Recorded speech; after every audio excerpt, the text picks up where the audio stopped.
Hey guys, it's Roscoe, and on the Space Coach today I'm going to be discussing this Pan's Labyrinth, The Labyrinth of the Faun, by Guillermo del Toro and Cornelia Funke. And what I have to say is I have been cheated by Guillermo del Toro once again. This is a novelisation of the film, 13 years after the fact. I'm very frustrated that I bought this without realising it was a novelisation, because I probably wouldn't have otherwise. So yes, gnashing of teeth and rending of clothes. So I did just double check, and I suppose I should have paid more attention to this. This enthralling novel, inspired by the 2006 film, illustrates that fantasy is the sharpest tool to explore the terrors and miracles of the human heart. I thought it was a prequel, I honestly did. But it's not. It is a novelisation of the film.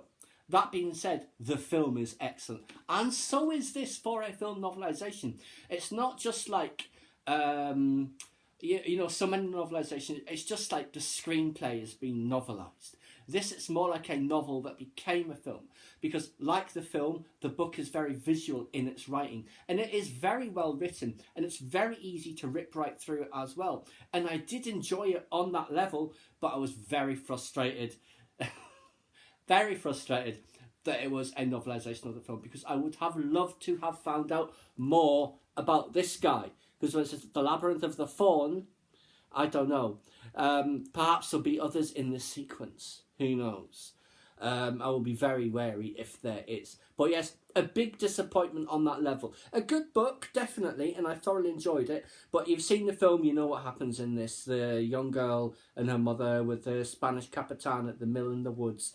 And the woodland creatures and the labyrinth and the pale man with eyes in his hands. All of that. Like I said, great film. A good book. I have to admit, it is a good book and it's very well written, as I said. But a disappointment. I have to admit, it's a disappointment. A disappointment in myself, partially. A disappointment that I was fooled by Guillermo del Toro again. This is 2 strikes for him now, because the Strain trilogy, the first one was great. The second one was so-so. The third one was a massive disappointment and really let down the whole series. I could say 3 strikes are out because the second one was not all that, but it was not bad enough to be a strikeout for Guillermo del Toro. So that's where we stand with this. Like I said, I enjoyed it, but I'm so annoyed at myself and at them for not really making it clear that it's a novelisation of a film that came out 13 years earlier. Did it not come out at the time? I guess it mustn't have done. But anyway, guys, that is my thoughts on this. I don't know if you will want to pick it up or not. It is a very good read and you'll get through it very quickly.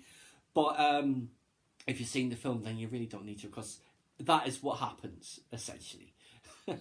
The film, it's more like the film was based on the book than the other way around. And what I did find amusing was that in the bits of like backstory of the fables and stuff that they discuss, the princess who goes missing is called Moana.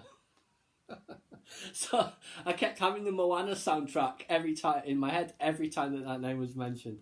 So there you go, guys. That's just my thoughts on Pan's Labyrinth, The Labyrinth of the Faun, by Guillermo del Toro, and was it Cornelia Funke.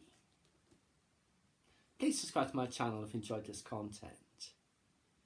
Leave me a comment or suggestion for upcoming topic you'd like to see discussed, or like the video.